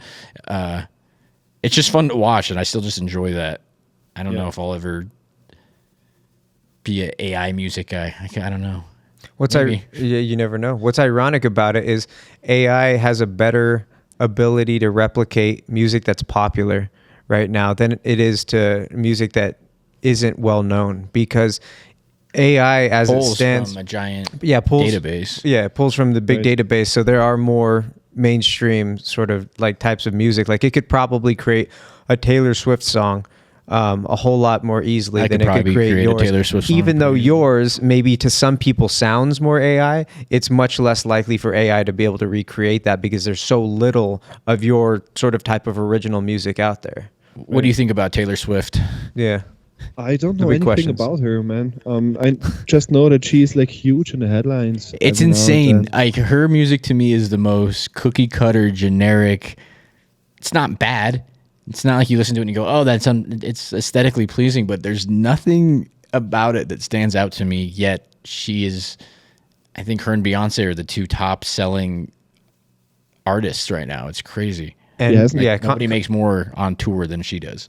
Yeah, and women love Taylor Swift, but if you listen to her music, it's very just like you said, cookie cutter, or like lacks originality. It's very the lyrics are, stuff that everybody can relate to. But I think that's kind of I guess that's the appeal. That's the appeal, is that she's just the most relatable person to a lot of women. I think it's just they could see themselves in her shoes on stage. Like I was just curious what people in other countries think of it, because it's like an obsession here. I don't know if other people look at it. It's here as well. I think she played in Vienna like a month or two ago and was like sold out and was like a whole thing. And I have not ever listened to a song of her like consciously. I heard a song, but I have never listened to her stuff. Really, I couldn't tell you. Like if you played a Taylor Swift song to me right now, I wouldn't be able to tell that it's Taylor Swift. You're not missing out. Well, you're not missing. Maybe I am. I like some good pop music here and there. What kind of what's an artist that you like outside of the typical genres that you maybe mix into your music? Right. Well, that one doesn't really count because it's kind of a little bit in my genre, but I love Steely Dan. Steely Dan is just. Do you know Steely Dan? Oh yeah. Love Steely Dan. It's big in the US, right? It's like one of those boomer bands, right? Like here, Steely Dan is not really a thing that people know. Like if people here know about Steely Dan, then it's because they're nerds. And we had this project in conservatory where we had a Steely Dan band, and it was led by this one guitar teacher of mine who was a legend, man. He passed away in my last year, and he guided us through the music of Steely Dan, and I learned so much there, and I still love their music to death. But outside really of that whole nerdy stuff, I listen to a lot of Anderson .Paak, Kendrick Lamar, I love, and J. Cole, a lot of hip hop stuff, like old school hip hop, A Tribe Called Quest, Wu-Tang, Cypress Hill. I really love all of that stuff. What else? I love Aphex Twin, for example. Do you know about Aphex Twin? I don't. I've heard of them. Yeah. He's a guy from England, and he invented so many different electronic musical styles, and he's crazy. What else? I'm blanking right now. Let me see my Spotify real quick. I feel like there's something that I'm really missing out right now. I don't listen to that much music that's kind of similar to what I do. I usually listen to other stuff. I listen to a lot of Jacob Collier as well, which is in the again. The pianist. Yeah, pianist, singer, everything. What's so crazy about that guy? Have you seen him? Do you know his videos and stuff where he's singing? Yeah, he's amazing. In like 40 voices, and like people will say he's the biggest musical genius of all time, right? So you're familiar with him, right? Yeah. So I saw him in Munich 2 years ago, and he came on stage with his band and he played like a song or two, and then he did his like welcoming. I don't know, like, hello Munich, thank you for coming out, blah blah blah. But he did it in German. He was talking perfect German. Like at first he was like Dankeschön, Dankeschön, and I thought like he's gonna just say a few words that he rehearsed, right? But he said like he was speaking full sentences and he was correcting himself when he made mistakes in the grammar and stuff, you know. And German grammar is known to be like super difficult. And he corrected himself there when he made a mistake. And I bet that guy, when he goes to other countries, like when he's in France, he will probably speak French and stuff. Oh, he's a savant. Yeah, probably. I'm not sure. He's just he's a brain. He's a big brain. Oh, I listen to a lot of Still Woozy. Do you know Still Woozy? Mm-mm. He's from Oakland, I want to say, or somewhere, or Berkeley maybe, somewhere in the Bay Area. He's like a really big DIY but pop artist. He has like, let me see, like 5 million. Yeah, he has 5 million monthly listeners on Spotify. And he did you say Lil Boozy? Still Woozy. Still Woozy. Yeah. And he has some really, really cool stuff. I like his music so much. But it's like really mellow, really, really nice to listen to. Like his music is always like a warm blanket for me. Like if you're feeling cold and someone just comes ahead and gives you a nice warm cup of coffee and tucks you in the blanket, then that's still Woozy's music for me. Yeah. His production, everything is just so on point. He's playing it right now over here. Yeah, that's Goodie Bag, right? That's the first song on the Spotify. Yeah. Yeah, he used to play in this band with another guy called Bobbing, and Bobbing is really awesome as well. He did a feature actually, Bobbing, on his recent album with Forrest Rice, who is a drummer who also was drumming on one of my records as well.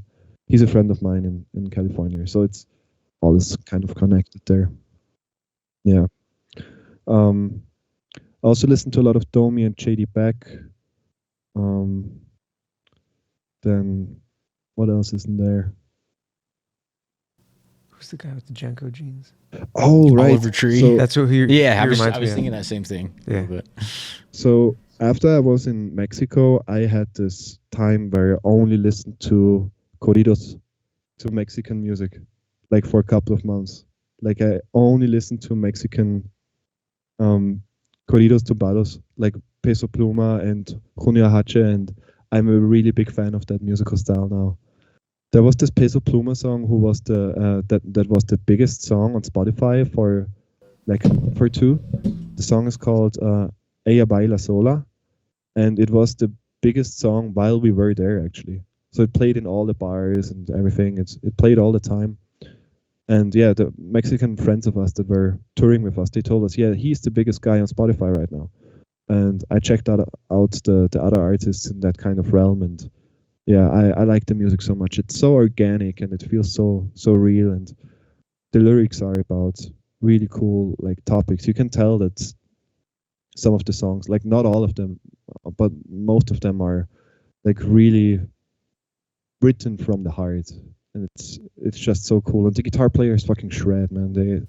It's all so good, and like the production is so like it's all so easy. Like there's a guitar and there's a second guitar, and sometimes there's like horns and trumpets and stuff like that, and sometimes you hear like a metronome in the background. Like you can tell when they recorded it, they just didn't give a shit. It's all super like DIY, and still the numbers of those guys are huge. They're huge on Spotify. It's so cool to see that.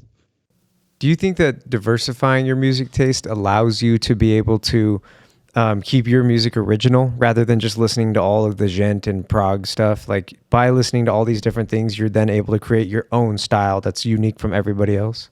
Maybe. I'm not sure. It's hard to give an answer to that because I don't know how it would be if it was different, you know? Because I definitely had that phase where I only listened to, you know, Pliny and Periphery and all that stuff. But that was like 10 years ago. So and I still love stuff like that. Like Meshuggah is still one of my absolutely favorite bands. If I gonna see him, if I could see Meshuggah right now, and I would have to drive 8 hours for it, I would drive right now. Did you ever like Viljarta? Viljarta? Yeah, I still don't know Yeah. how to properly pronounce it, but Neither do I. Viljarta, I think. I think it's Viljarta, something like that. Yeah, they're great as well. I saw them at that festival where I met Ovain like 10 years ago. They were playing there. Yeah. That's cool. I'll bet that festival was amazing. Yeah, that was really cool. It's in Cologne. It's called Euroblast Festival. Yeah, and it's like all the bands are hanging out there. We were drinking with like the guys from Tesseract, and they're that's just cool. in the crowd. It's a small scene. Yeah, it is. And it's not here in the United States. I always wanted to go to Euroblast or one of those festivals in Europe where all of those great artists get together, because you don't have anything like that out here. But Oh really? No. Isn't there any like prog metal festival in the US? no, Okay. this country likes Taylor Swift. Yeah, there are Taylor Swift festivals. That's all. Right. A little bit. ACL had a pretty good mix of music. That was a cool concert. ACL's Yeah. Austin. He came to Austin City Limits, which is like a big festival they do every year in Austin. And there was a pretty good mix of artists. I mean, you had people who were famous in the 90s. Alanis Morissette, And then Nice. you had new age people. You had like people that got famous on TikTok, Foo Fighters, Foo Fighters, Right on. Mount Joy. Mount Joy, who is like one of our favorite bands. It's one of my favorite bands right now. Oh yeah, amazing. I don't know Mount Joy. They're kind of like Folksy a little a bit. little folky. They probably gained some inspiration from like the Grateful Dead, which is kind of interesting because they're young, but they're kind of jam bandy, kind of Nice. like in the realm of like Fish and Grateful Dead. I think they played like a Pink Floyd song, didn't they? God, Cover? they played a Grateful Dead a song, Grateful Dead song, yeah. Fire on the Mountain. Yeah, they're fun. I like their shows. Just good happy music if you just want to be in good spirits. Nice. Do you know Bob Moses? No. I like Bob Moses a lot, and they played there. I think it's 2 or 3 guys there. Yeah, they had some good music there. So what's the Very eclectic festival mix. called? ACL, Austin City Limits? ACL, Austin Nice. City Limits. Yeah, it's a big one. So, can you guys explain to me what exactly is South by Southwest, and is it like a multi-city thing and stuff, or is that? I don't actually even know exactly. I will probably try to go when it comes to Austin. I think it's soon. I think it's spring. Yeah. Yeah. But does I it- think it is kind of Let me see. spread across a couple cities. But is it it's mainly near- in Austin, or? It's mostly in Austin or like surrounding areas. Does it say there? I'm gonna see what the schedule is. March 8th through the 16th. Yeah. Oh, it's like a 10-day thing. Wow. Yeah. I think they might have one concert one week and then another one the next week. That's probably what it is. 2 weekends, back-to-back weekends. I would That's why ACL did that. It was like back-to-back weekends, which is kind of fun. That But way is- you can always go. Is it in like a designated festival area, or is it that just like there is? Like I think a lot South of by shows Southwest happening? is a designated. It's Austin, Texas. It's just all in Austin. Yeah, I don't think they do it at the same. What is it? Zilker Park is where ACL is. I think they do it somewhere kind of like on the outside of town, but it's supposed to be a really good one. I actually saw a video of Mumford and Sons playing South by Southwest right when they like started. It was pretty crazy. Like they had nobody was there. It was like one of like their earlier, I guess, probably concerts they ever played. But it was super interesting to see a band that's so huge playing in their infancy. Yeah, again, Austin has a ton of culture. Yeah. Damn, I want to go, man. What's your most favorite place in the US to visit? For me, it's Austin. Yeah. Yeah? I went to Austin. It was the only place I've ever been to where I could see myself moving. Like I like California. I like Miami. I like. Like the mountains. if you like being outside, like California has some awesome outdoor stuff. California's cool because you can have the ocean, and then you drive east a while and you're in the mountains. Or in the desert? Drive south and you're in the desert, you're in the valley. Yeah. There's a Bay Area. I really like Austin. New York City's cool, but it's not really my speed. It's too fast paced for me. Vegas obviously as a poker player, I have a proclivity to Vegas. It's always fun and crazy, and it's like Vegas is cool because it's kind of a mixing pot of the whole world. They give people from everywhere when you're in Vegas. I don't know. Probably Hong Kong's probably similar in that sense. Seattle was cool. We visited Seattle for a Broncos game. Southern California is pretty nice weather-wise. Yeah. It's like perfect weather all the time. Well, Kyle, Denver. We're lucky that we live in Denver because Denver's cool. is a pretty amazing city. All things considered, like the weather here, even though it snows, it's sunny most days. Like today was blue skies all day, a little chilly, but Denver's pretty awesome. I don't think I'd want to have been born in any other city in the world. Denver's amazing. And I get annoyed at all the people that move here, but I get it.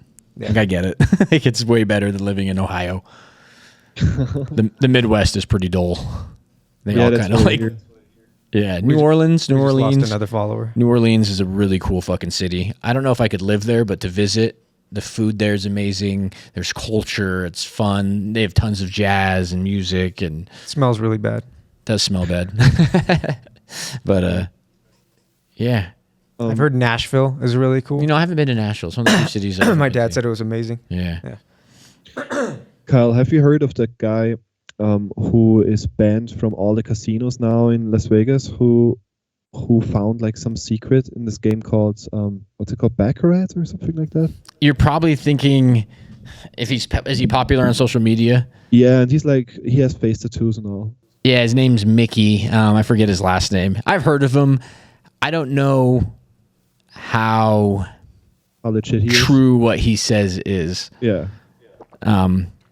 I feel like if that guy could figure out how to be Baccarat, tons of other people would have figured it out.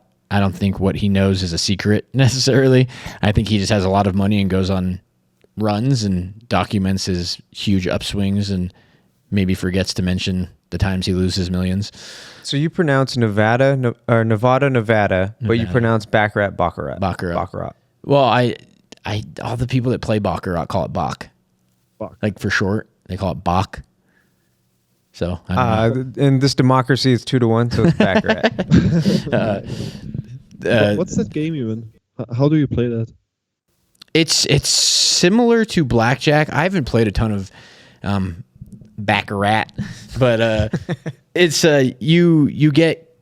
you're trying to get 1 through 9, so the ace is always worth 1. It's not like 1 and 11, and the face cards are obviously 10, and then all the other cards are whatever their value is, 2 through 8. 9 is the best hand you can get, and so when you play, there's a banker and a player. The banker is the dealer, and then you're the player, but you don't have to bet on, you can bet on the banker's hand if you want, or you can bet on the player's hand, and then you're just trying to get the highest number. There's pushes, and then there's a bunch of side bets that people really like, where if the cards come an exact way, you can win like 50-1 type bets, which most of the people that play it like to play those because that's how you kind of hit big. But yeah, I was just talking to a friend actually last night on Instagram who went on like a $230,000 run in Baccarat earlier this year. It was kind of funny. Yeah, it's basically like your hand versus the dealer's hand. Or there's just 2 hands. There's a banker hand and a player hand, and you can either bet the banker or you can bet the player, and it's those 2 hands versus each other. The highest number wins. 9 is the best you can do. Obviously, 1 is really bad, and it's real 50-50. As I understand it, it's probably it's more 50-50 than blackjack, so people like it. But there's several people playing at once, right? Or yeah, so you can basically everybody. I think you can play 6 people, maybe 7, and then that's what's kind of funny is half the people at the table might bet on the player's hand, and half the people might bet on the banker's hand, and there's a lot of superstition in it, as where like whoever's betting the most, people will often follow his bets. Like they'll wait to see like who the big player at the table is betting, and then they kind of follow people's bets. It's very, very superstitious. One of the more superstitious games you can play, which is kind of funny. Sounds very. Have you ever gambled? Sorry, go ahead. I was just gonna say, have you ever gambled or been to Vegas or anything? No, I was planning on going to Vegas like 1 or 2 times when I was over, but I never found the time really because all my stays were so short. And yeah, the only longer stay I had in the US was when I was the first time, and I had a month. And there on that trip, I went from I was staying in LA and Orange County for like a week, I want to say, and then I headed up the coast. I drove all the way on the one to Pacific Coast Highway. And then from there I went to Yosemite, and I was in Yosemite for a week just for hiking, and then to Sequoia, and then back down to LA for another week, I think, and then I was back home. Yeah, you saw Yosemite. That's a pretty amazing place to visit. Yosemite. I forget about Yosemite. The most mind-boggling place I've ever been to. Like it's like you're on another planet. It feels like you're on like a foreign land. It's crazy. Yeah. Oh, he was. Yeah. I like a foreign planet, like a different. Yeah, it's crazy. I really like to imagine how it must have been for those people back in the day who came to the western frontier, and they were the first people to see, like after the people who lived here before, but they were the first Europeans to see the Half Dome in Yosemite or the Grand Canyon. Like thinking of those times is so fascinating. We were having that conversation. We went snowboarding last week, and we were talking about like people traveled from New York in covered wagons pulled by horses and whatever else, and then we're just going west to California in search of gold, a better life, and eventually hit the Rocky Mountains. And a lot of people probably stopped. That's probably how Denver became a city. They're like, fuck that. I'm not going to try to traverse those mountains. And then some brave folks did and made it all the way through. And it's like in a car, it doesn't seem like that much, but I couldn't imagine doing that on horseback. No paths, just no roads, reading maps and stars. And yeah. No lights. Yeah. No lights anywhere. Yeah. And I get mad when the internet on my phone goes out for 5 minutes. Yeah, right. How will I get anywhere without my Google Maps?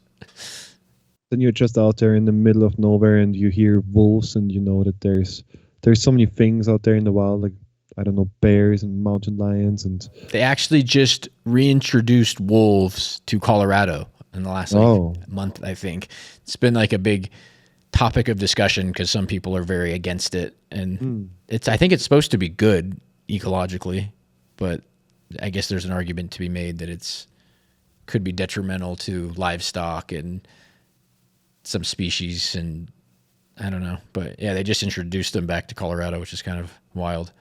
That's very interesting. We have the very same thing here right now. So I don't think we reintroduced them here, but they just came by themselves. And it's a huge discussion right now here in Austria with the wolf. Because it's a huge issue for livestock mainly. So yeah, the local farmers are super against all that, and people who have no idea how all that life is for a farmer who like depends on his livestock, they will say, yeah, we will have to give back the land to the animals, and it's such a heated discussion. Yeah. So it's funny that that's going on there too. It's crazy that they came naturally. That means they must be having trouble finding food wherever they came from. Yeah, I'm not sure really. We have the same with bears now. There have been a lot of bear sightings this year, and yeah, I'm also not sure like how, if they didn't get reintroduced, like where were they all this time? Probably like tiny populations, like some pockets of wilderness. Yeah. Well, in Florida, they have a huge problem with the snakes. Yeah, I know about that. There's there's people that make a living just going and collecting these snakes because they get paid to just basically have to kill these snakes because they're killing all of the rodents and other animals in the Everglades. And apparently there's some new big crocodiles that got released there that they think might have a breeding population now. And if they become feral and breed, they'll kill everything. And so it's like a huge issue because the alligators there's a lot of them, but they're kind of docile, as where these are like actual African crocodiles that somebody had as an exotic pet, and multiple of them got out and now they're breeding and it could take over the Everglades. Wow. It's kind of fucking insane. It's like the hogs in Austin, right? Yeah, in Austin, you can go on trips in a helicopter and mow down with machine guns wild feral hogs. I Because heard about apparently that if a on Joe pig- Rogan. Yeah, I think I heard about it on Joe Rogan too, or another podcast where if a normal pig gets out and gets into the wild, they will grow tusks and long hair within like a few months. That's so Like they insane. become non-domesticated very quickly. Yeah. And Imagine then you've got the that's- hippos in Colombia because a drug lord, Pablo Escobar, Oh, decided to bring them in as pets, and now they're just roaming wild, and they have a hippo problem. Yeah, those things are mean, right? Yeah. Yeah, So they've been breeding for the last few decades since he brought them in, and then he obviously got. Did he get killed or put in jail? I think they killed him. They killed him. That's right, on the roof. I saw that. Yeah. Narcos, right? Yeah. He gets killed, and then they just release the hippos, and they've been breeding ever since, and now it's a big problem. No natural predators. Just it's crazy. Yeah. Well, I'm thinking of going to bed soon now. Because we already did almost like another hour now. Yeah, we're 2 hours. That was awesome. That was fun. Yeah. This is an awesome podcast. Yeah. Yeah, this was a lot of fun. Thank you guys so much for having me on there. And I would be super down to do this again at some point in the future. Maybe at some point when I'm in the US, we could do it in person. That would That be would be amazing. fucking sweet. Let's do that. Yeah. Yes, Totally. when you come to Denver, 100% you're on the podcast. Anytime you come to the U.S. at all, like we could probably maybe who knows, we could travel, meet somewhere. Austin. I will possibly, my living situation in Austin has kind of changed recently, so it's possible that I'll have a space there to do a podcast as well, at the house I'm living at. So Awesome. yeah, let's make it happen. Let's do it. Totally. appreciate And you you. It was guys, fun. you guys will have to tell me when you're in Europe and you're passing through Austria. Let me know. Yeah. Yeah, we'll do. Absolutely. There's one really cool town. We call it a city. You would call it a town in Western Austria. It's like half an hour from my place. It's called Innsbruck, and that's a really cool place to visit. It has like 150,000 people, and it's in the middle of the mountains, and it has a lot of culture, and it's really cool to see. You should definitely go there. Yeah. Yeah. Sweet. Yeah. And if you come here and I have time, I will definitely hang out with you guys. Yeah. Appreciate it. Yeah. Awesome. Well, sweet, man. We'll make sure we get your music on there, and hopefully we can get this edited quickly. Be fun. Yeah. I'll Appreciate make it a priority to get this one edited before another one we have in the backlog. So, yeah. Awesome. All right. Thank you guys so much. And Appreciate it, Max. Thanks. Have a good night, bro. Take it see easy. you around. Take care. Bye bye. Yeah.